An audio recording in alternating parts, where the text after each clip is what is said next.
Women and girls bear the brunt of conflict. The inequalities that women are subjected to are exacerbated during conflict. For 2,500 years, war and peace especially was negotiated by a handful of exclusive political and military elite men. The first paragraph calls for the immediate cessation of hostilities.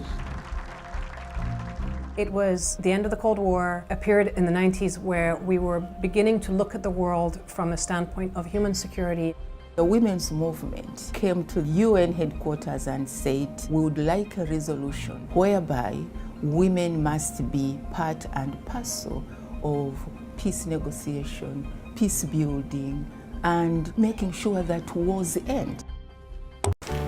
Assalamualaikum, my name is Iman Nabila Nur Fatiha and I will be presenting on what is feminism theory. Basically, feminist theory or feminism is a movement or an ideology that aims to address how gender relations work in order to achieve gender equality in politics, economics, as well as social life. Feminists believe that the society should recognize and respect women's experiences, expertise, as well as strengths, and that they are entitled to empowerment rights too. In international relations, the feminist approach to introduce gender as a tool for analyzing the interactions between states in the international framework. The lack of feminist ideas in international politics may be due to their contributions were dismissed and viewed as unworthy of consideration. Feminist highlights gender biases in traditional international relation theories and strives to reconstruct gender-neutral international political perspectives. Assalamualaikum warahmatullahi wabarakatuh. My name is Umi Aisyah Khalila binti Adnan, and now I'll be presenting about the factor that leads to feminism. First and foremost, we can see that the sexual harassment that mostly happens to women. I'm not saying that men are not victims of this harassment, but if you compare between these two genders, we can see that the most of the victims come from women. So, what is sexual harassment? It is an unwelcome sexual behavior that's offensive, humiliating, or intimidating. It can be written, verbal, or physical, and can happen in person or online. It constitutes a gross violation of human rights and women's right to equality and dignity. The modern feminist movement could be divided into four, and each wave deals with different aspects of the same feminist issue. The fourth wave feminism refers to a kind of feminism that began around 2012, which targets sexual harassment, campus sexual harassment, rape culture, workplace discrimination, and other type of harassment that is associated with the use of social media. There is a survey made by the United Nations Entity for Gender Equality and the Empowerment of Women, which a staggering of 99% of Egyptian women surveyed said that they had experienced some form of sexual harassment. Hence, feminist theory is used by Honey Henry, an associate professor of psychology, by looking at how the act of this violence is perceived by male harasser, which to provide a deeper understanding of sexual harassment by looking at it as sexist rather than sexual act. She also invites scholars to see it from a gender-based angle that reflects male dominance and women's subordination, which are constantly condemned by society. Next, feminism is caused by gender inequality, especially in terms of right to receive a proper education. This case can be seen clearly, especially in Pakistan, where the world know how hard it is for women or girls to get their education right. This has been proven at 2015 Oslo Summit on Education and Development, where Pakistan was described as among the world's worst performing countries in education, where 32% of primary school age girls are out of schools, compared to 21% of boys. So from the data given, it can be seen that both girls and boys are missing out on education in unacceptable numbers, but girls are worse affected. Based on the interview held by the reporter of an article, girls talk again and again about their desire for education and how their wish is to be someone, and how this dream had been crushed by being unable to study. Other than that, it is also because the government does not adequately invest in schools. Pakistan spends far less on education than is recommended by the United Nations Educational, Scientific and Cultural Organizations (UNESCO) in its guidance on education. Government schools are in such short supply that even in Pakistan's major cities, many children cannot reach a school on foot safely and in a reasonable amount of time. Last but not least, some families do not believe that girls should be educated or believe girls should not study beyond a certain age. When families violate norms against girls' education, the girl may face harmful consequences. Many people, however, describe growing acceptance of the value of girls' education, even in conservative communities. So the government should be encouraging this change. Assalamualaikum and hi to my dearest lecturer Dr. Ahmad Shah and my fellow friends. My name is Muhammad Amir Muhammad Wazir.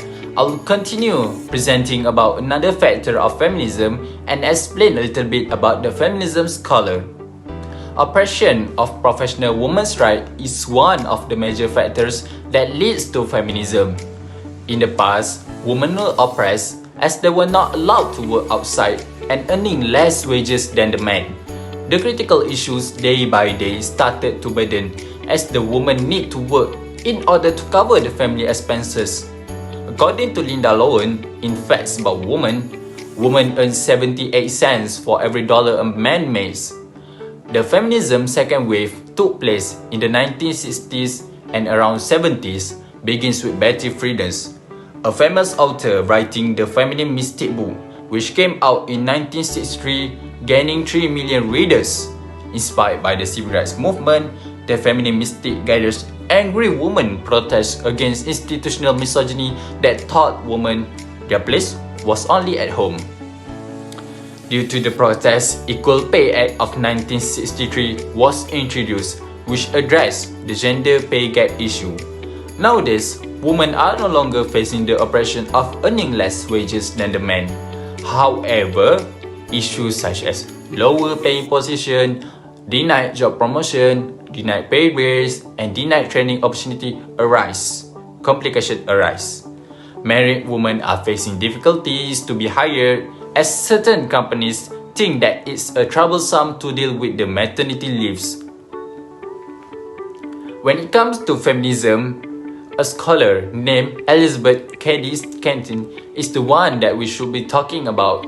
Elizabeth Cady Stanton, born November 12, 1815, was a key role in the early women's movement in the United States of America. She was best known for her efforts in writing the Declaration of Sentiments for the Seneca Falls Convention, which were a revolutionary call for women's rights across a variety of spectrums. The convention demanded 11 resolutions on women's rights, which one of it was the right to vote for women. Her unwavering dedication to women's suffrage resulted in the 19th Amendment to the Constitution, which granted women the right to vote. This came into reality only 72 years after the first Women's Rights Convention at Seneca Falls, New York, and almost 18 years after Elizabeth Cady Stanton died. Elizabeth's 1854 Book of Address to the Legislature of New York influenced the decision to pass the Married Women's Property Law of 1860, which granted married women the right to own property, right to engage in business, right to be joint guardians of their children. Elizabeth Cady Stanton deserved to be recognized as one of the more remarkable individuals in American history and feminism history. Moving on to the parties participating in feminist theory, the United Nations Entity for Gender Equality and the Empowerment of Women, or widely known as UN Women, is the organization dedicated to gender equality and making parity a reality. It is an agency that seeks for women empowerment, advocating for gender equality, as well as highlighting women's rights. The UN Women collaborates with governments and civil society to develop laws and policies to ensure women's equal participation in all aspects of life.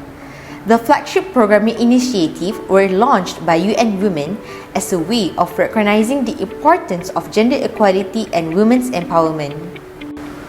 One of the flagship programs initiated by UN Women is the Making Every Woman and Girl Count. This program intends to bring about a significant change in the use of data and statistics of gender equality. This is because the gender statistics that accurately reflect the lived experiences of women and men are the critical tools for formulating policies and solutions that are able to promote gender equality and empowering women. The goal of the initiative is to address the critical need for more accurate information on gender equality and women's rights to guide for policy and decision making. Association for Women's Rights in Development, or simply called AWID, is an international, multi-generational, feminist, creative, future-oriented membership organization committed to achieving gender equality, sustainable development, and women's human rights. A dynamic network of women and men around the world, AWID members are researchers, academics, students, educators, activists, business people, policymakers, development practitioners, funders, and more. AWID's mission is to strengthen the voice, impact, and influence of women's rights advocates, organizations, and movements internationally to effectively advance the rights of women. AWID believes that women's rights are not only necessary in and of themselves, but that they are central to ending the challenges the world faces today. AWID works to build a world where women's rights have been achieved and where all people enjoy their human rights.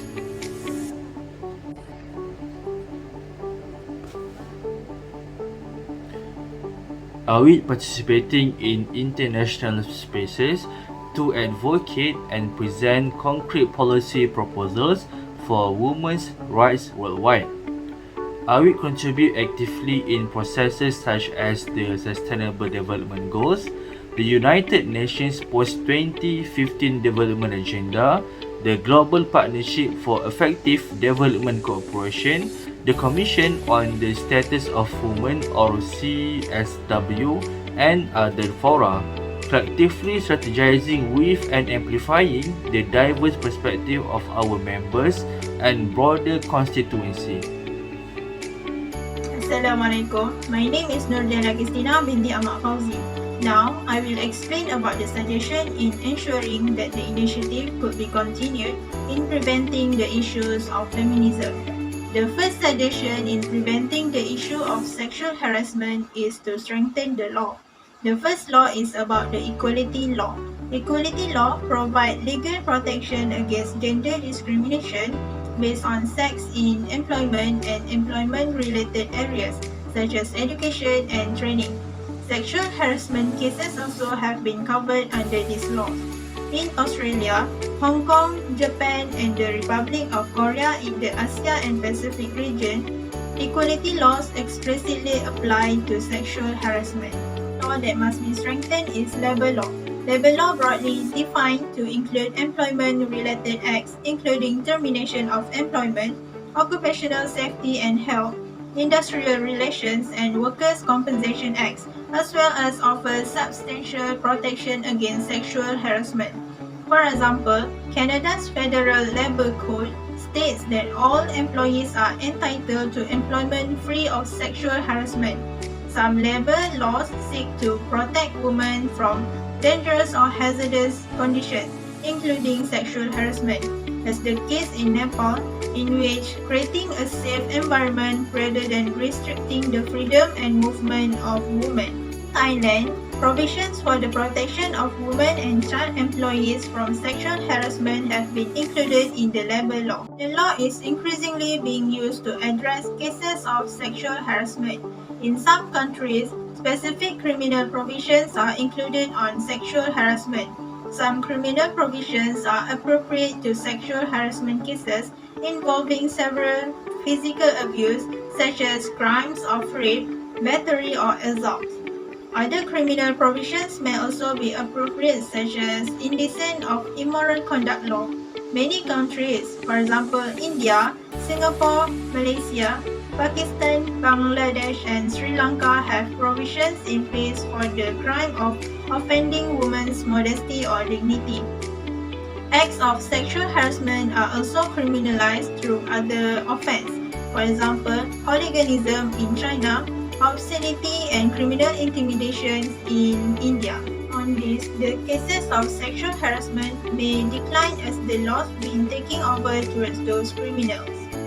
The second suggestion in preventing the issue of gender inequality based on education is to implement the Education 2030 Agenda.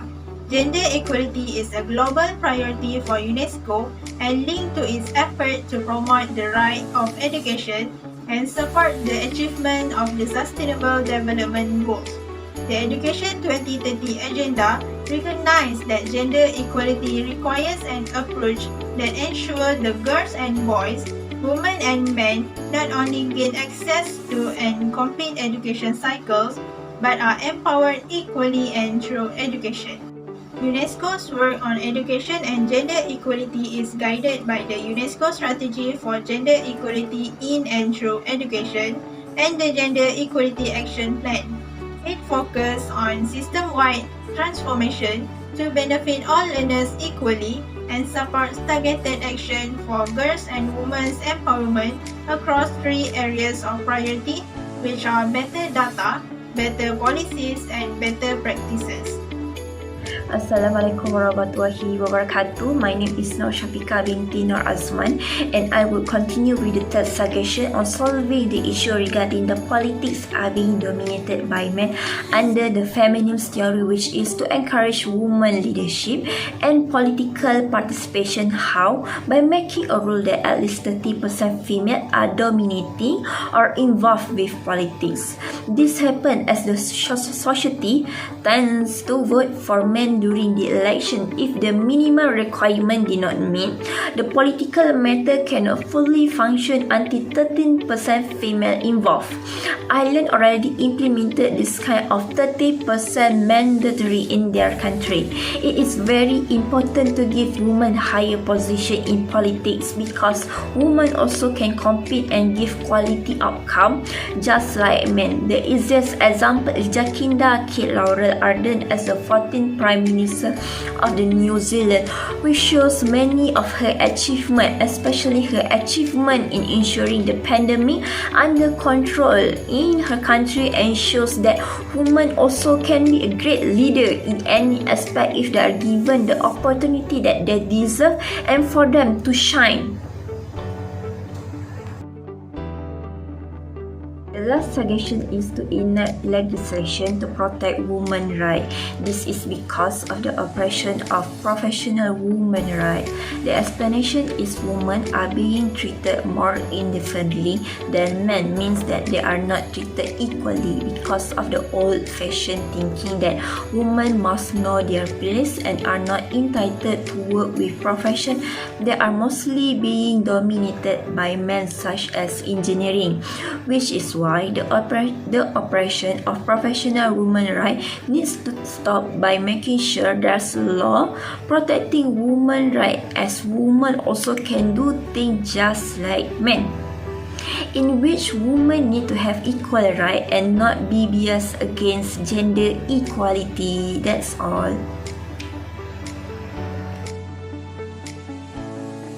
So in conclusion, we can summarize the feminist impulse as a political position aiming to alter the power balance between men and women. Despite its internal diversity and debates, the feminist perspective is badly needed in political science.